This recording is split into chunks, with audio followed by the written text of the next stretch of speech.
Hey guys, this is my Dreamcore review, and I gotta just say, I've just finished the second half of the game, and I'm trying to avoid spoilers, but I looked around and saw some reviews of this game, and some were really scathing, some liked it, and I just wanted to throw my opinion in here. So Dreamcore is like kind of playing off the Backrooms aesthetic, where it's just like you no clip into this reality. You wake up and you're in this very off place. So for here, this is like the pools, right? And it's just like this never-ending area of just pools and like pool toys and stuff like that. And at the start of each game, it gives you a really important clue. And this one was the flashlight. And once you get the flashlight, then you have to figure out why you need a flashlight. And there's multiple entrances to the area that you have to use the flashlight in, which is pretty good. But overall, I think this game has two big issues fundamentally, which kind of lead to a hard sell. So these eyeballs do follow you from memory. I think I might be too far away, but normally they do.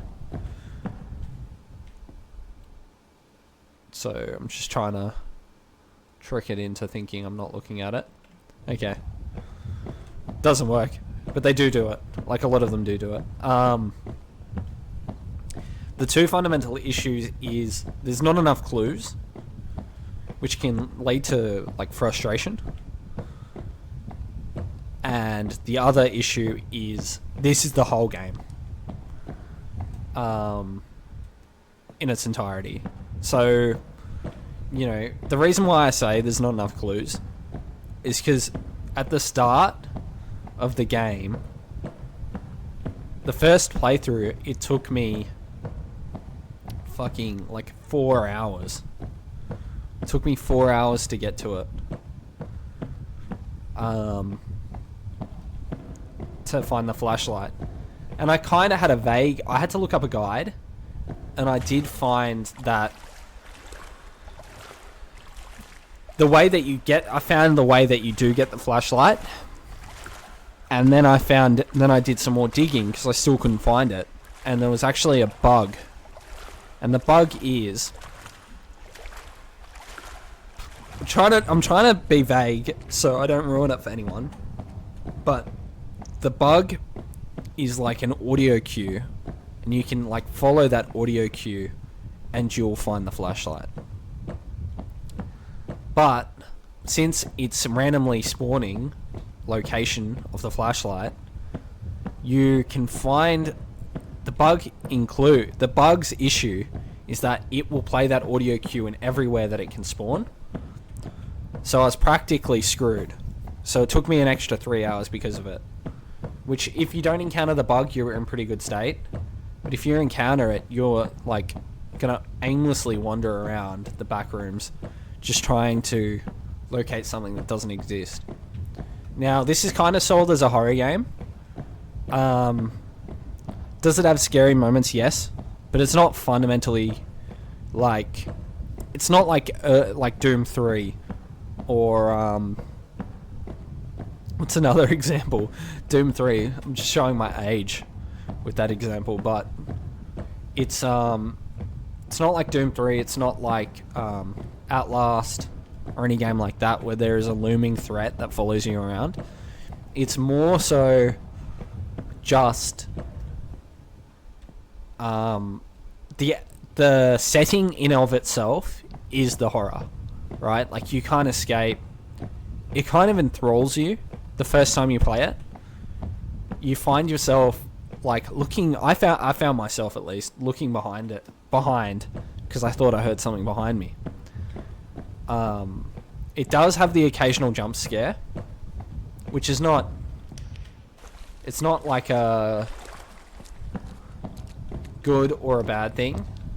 I think when it hits, it hits. It's funny because it's like it thinks I'm lost. I need clues, so it's kind of feeding more of them to me. First playthrough, I didn't see any of these. First playthrough, I literally searched aimlessly for hours. And then I found it. The clues being too few and far between kind of bother me. And it's like vague enough. Like, you can figure out the second step after finding the flashlight. Finding the flashlight is like 3/4 of the game. I spent more time searching for the flashlight than I did in every other area, including the suburbs. Which is the second part. So this game has like 4 parts, and only 2 parts are released. But yeah, like, the fundamental issue with this game is that it has no real thing going for it other than its looks. Like, this is a fucking really good looking game. There's no denying it. Like, it's... Unreal 5 is one of those engines. Is a game engine that makes you want to learn how to make games because it's so good looking. It's actually amazing. But, like, there is... I found also... With the clues aspect, there's a few red herrings that you'll get sent. So, if you look here, there's like lighting bugs. The first time I played it, and I saw that, I was thinking like, oh, this is a clue. I just need to follow these lighting bugs. Because once you go in through here, it's not so much here in particular. I'm trying to find a good example of it. But it's just like a storm. You see what I mean? So when I go through here and I go through here, I'm thinking, oh, there's going to be like a big clue. But it's not. It's just a weird lighting issue. I don't know if it's an issue with my card or if it's just a general issue. But, yeah, like if you want to play this game, I think it's... I think you could try it. I'd try the demo before buying it. Because, again, this is the entire game. And it's kind of like the fundamental issue with it. You can find some really weird, scary situations, and you can like continue to explore. Like, the cool thing about this game, on the pool level, I'm not sure about the suburbs because I haven't played the suburbs twice. I played it once, but you can constantly just keep finding new things in the pools, which is really cool. This was definitely the vision of the game. And then I think they made it and then went, oh shit, we can't just release this. So they're adding another 3 parts to it. The suburbs is released, the other part isn't, the other 2 parts aren't. And each part has a theme. So I'll give you an example of the horror, because I think this is the horror piece here. So he's just sitting there.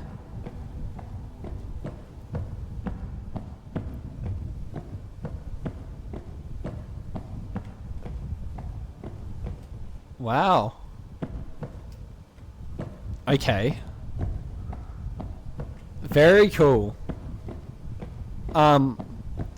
Last time I played this area, I had a event happen. So I think events are kind of random as well. They're not just scripted. So it's pretty cool. Like, you get like a different experience each time you play.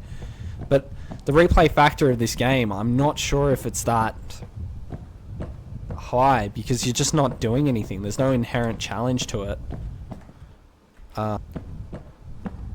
Like, it feeds you a ton of clues once you get the flashlight, but getting the flashlight's the hardest part. You know what I mean? A lot of it is just aimlessly wandering. I'll show you some suburbs, and then I'll cut to... I'll give you my final...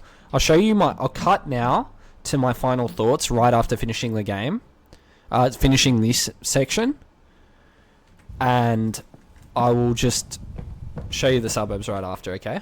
And when people say if you're expecting to be chased by monsters, this is not the game for you. Which is a fucking understatement and a half. Right? This is very much a walking sim. And this is very much a walking sim, and outside of it, it is not a lot going on. Right? Like, it is creepy in parts, and it is very eerie in parts, but outside of that, it's frustrating. It's so frustrating because you don't know where to go, and you have no clue what you're doing most of the time. And I think the reason why they let that happen is because this game, if you weren't constantly getting lost, would be fucking short. Like, it would be really short. So I think that's why they didn't put a lot of signs in, because there aren't a lot of steps to, like, this game. Like, the first level was find the flashlight. You spend like 3 to 4 hours looking for a flashlight, hearing that, which I got stuck on because I had a bug where it was coming from the wall, which is just a pain in the ass, dude. Like, it's so frustrating. When I looked at the forums and it came with, oh yeah, there's a bug that it plays on sometimes where it would have spawned, but it didn't spawn this time. That's a bug that is, like, inexcusable, because it's, like, basically, it's not soft locking the game, but it is effectively breaking the game, because it's the only way of telling you where to go. So if you have fucking or sound coming from a spot where you can't locate whatever you're searching for, you're screwed. And, you know, I just wish it was less. It just was smaller, or it had mapping, and they could have filled it out with something else where they have to continue searching. Like, in the basement level, not less so in the basement level, but before they needed a flashlight, you needed a key. If they had something like that, where, like, oh, first you have to search for the master key, and you have, like, a signage around the location, and you could vaguely figure out, oh, where would the key be? So the key could be, you could have clues like, oh, so the swim instructor, he has a master key. And then you look around and go, oh, the swim instructor goes here, here, and here, like, written down somewhere. And then after that, you could look at the map and go, oh, we could go here, here, and here. And it would encourage exploration, as opposed to wandering aimlessly, hoping that you hear a cue that doesn't get louder as you get closer to it. It just kind of seems to be a random level of sound, where it's either on or off, or very faint, or really loud. And it just leads to craziness. Like, the amount of frustration I was feeling when I was in that room, thinking that I'm searching for a flashlight that's off and it was just a bug, is crazy. Or when I had walked straight past the radio, because I heard the audio cue, but I didn't put 2 and 2 together that it was in the room, because it was on the same level as, like, every other time. Like, you know, there could be so, like, those little areas are so big if they just improved it, and it would add more to the game than just, like, wandering aimlessly. Or get rid of those fucking maze sections, because they're so annoying. Like, the maze section from the bottom where you're walking and you have no idea where to go because there's no signage, there's no nothing. At first, it's super creepy. But after that, you're just, like, you just want to get out because it's so frustrating. And it felt like that in the room where they had the gutters in the floor. And the reason why it was so frustrating was because it literally, you couldn't walk past them, depending on, like, whether you could or you try a trial and error. There was no way of knowing, and a part of me feels like it was on accident. But then when you go there again, there's another section where there's a huge gap in between, and you try to get around it, you just find yourself frustrated because you can't get around it, and it's like, okay, they definitely did this on purpose to frustrate people. So, and it's not scary or interesting. It's just annoying. But when it's freaky, it's so fucking freaky. So I'm so torn about... And it's not a horror game. It's not a horror game because it's not consistently scary. It's not really a puzzle game because you're not given any clues. Yeah, it's definitely a walking sim, and it feels like it could be a really good one if they added just a bit more content, and then they wouldn't need to make it as confusing as it is to pad out the runtime. And if they guided the player a bit more, people would happily explore it because it would be like less disorientating. And I feel like they thought that it's super disorientating, it's helpful, when it's really not. It doesn't add to the fear factor. To be honest, some level of confusion is a good thing, because disorientation, is a good thing. But when you're like just want to get somewhere, and you're like pushed into a room full of mazes, or the game intentionally backtracks you onto another side of a room because you just fall into that direction, that's fucking annoying, dude. It's not like scary. You just go, okay, now I have to do this section again just to figure it out, right? And it's just frustrating. It's frustrating, but they're so close. And that's what I would say as like just recently played.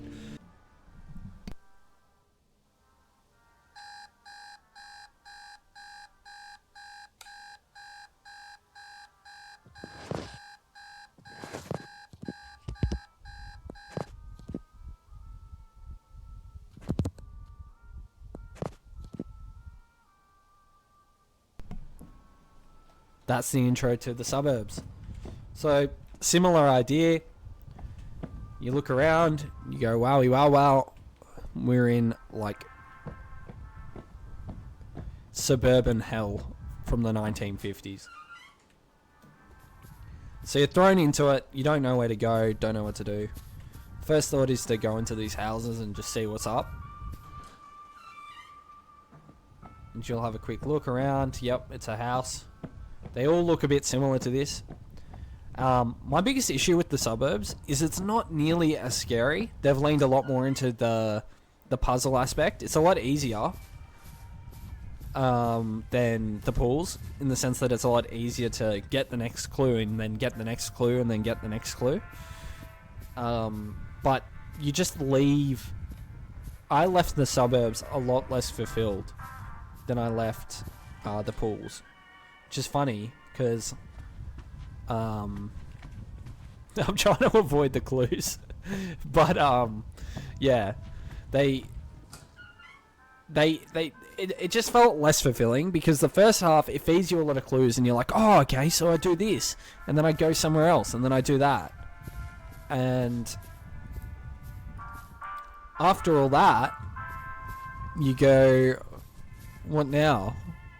You know what I mean? And there's no clues. You just kind of stumble into escaping this area, which I feel kind of sucks, to be honest. This section is broken up into like 4 other sections though, so it has a bit more diversity. But yeah, I don't know. Like the pool room I love because it's scary. Like, it's so eerie things happen.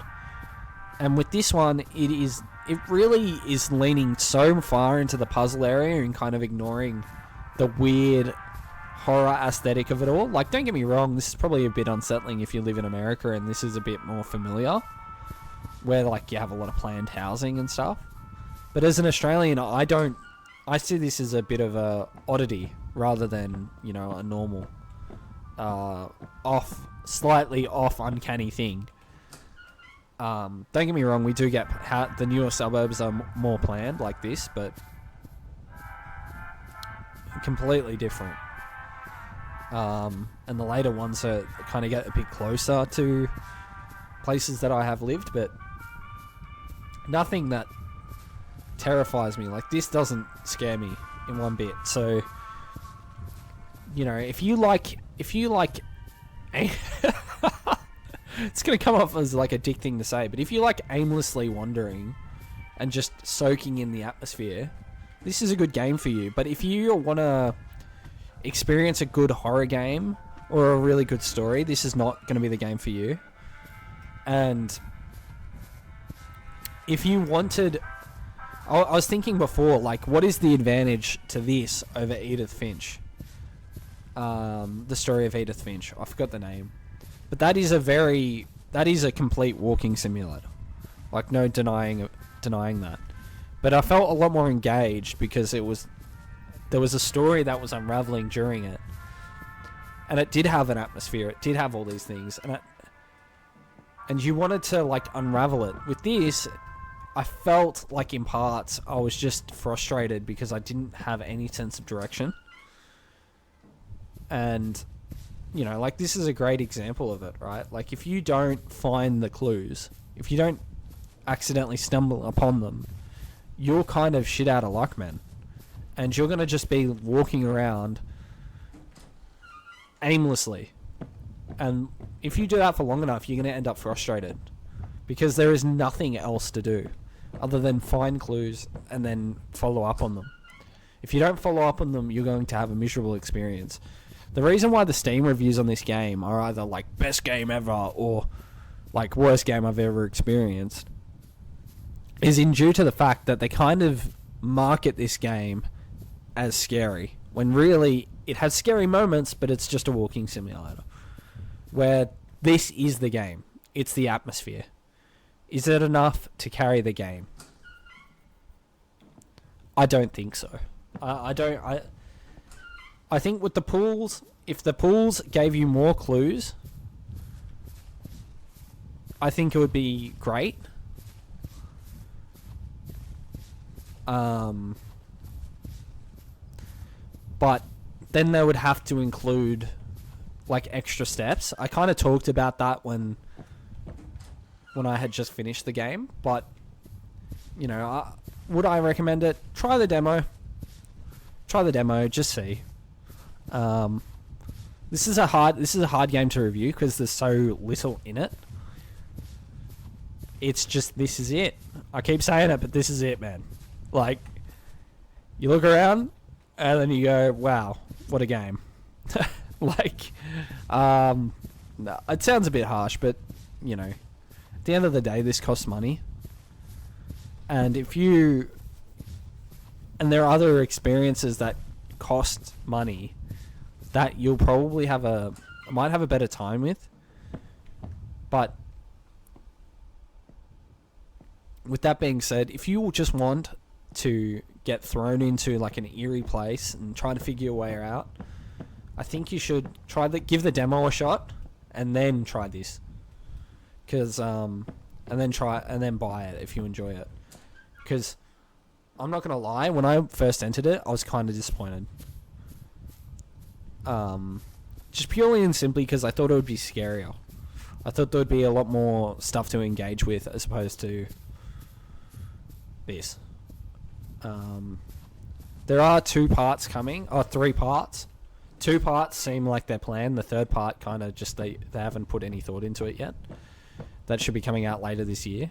So one looks like a daycare center, and the other looks like a cafeteria. So I'm going to assume the daycare center is the daycare center. The cafeteria is going to be like a massive high school or primary school. But those look really cool. I'm excited to just play them and see what they're like. But hopefully they do improve upon the gameplay. Because I think there's a lot going on that works, but the stuff that doesn't work is really frustrating. And the stuff that doesn't work is just the fact you're wandering with no clue. Some people are going to treat that as a feature, not a quirk, and I understand. But you know, for people who want to complete the game, that have time restrictions on like the amount of time that they can dedicate to it, I don't think, you know, seeing the same room with like slightly different features is enough for them. And just a handful of little hints, more hints and more steps. So like they can make the parts of it parts of it easier if they have more parts of it, as opposed to what they have, which is huge chunks with very minimal clues, which kind of leads to just padding out the runtime. So yeah, try the demo. If you're interested in it, try the demo. If you like the demo, play it. But do not buy this game without trying the demo first, because you kind of... I'm afraid you might be led in one direction as opposed to the other, and then you're going to feel like you're misled when you start playing it. Thank you for watching. I'll catch you later, and I'm just going to cut to my final thoughts of just finishing the suburbs section. Okay? Thank you for watching. Bye-bye. This one is less fulfilling.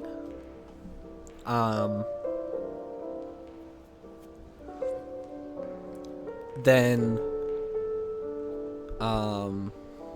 this one is less fulfilling than the pools, because the pools had like some sort of change. These suburbs, the first one, the white picket fence, that one was like really intriguing to start off with. Then after, it became worse, because just like it didn't get creepier or scarier. It wasn't like the pool rooms, where the pool rooms, like, you go down and you feel like you've really fucking found something. Yeah, I don't know. Would I recommend playing this game? If you like walking sims, but like, it's not really great at being a horror game, and it's not trying to be. But I'm trying to think of why you would play this over like something like The Death of Edith Finch. I know they're like completely different games, but they're kind of like within the same genre. When you say walking sims, like The Death of Edith Finch has scary moments. It's got a story. The graphics aren't as good, but they're more stylized. And yeah, it's really hard to say. I think this is I think you could give this game a shot. I would recommend playing the demo, honestly. Because the suburbs aren't that great. They're less frustrating, but they're less fulfilling. And thematically, they're not as good as the pool rooms. So, yeah, those are my thoughts.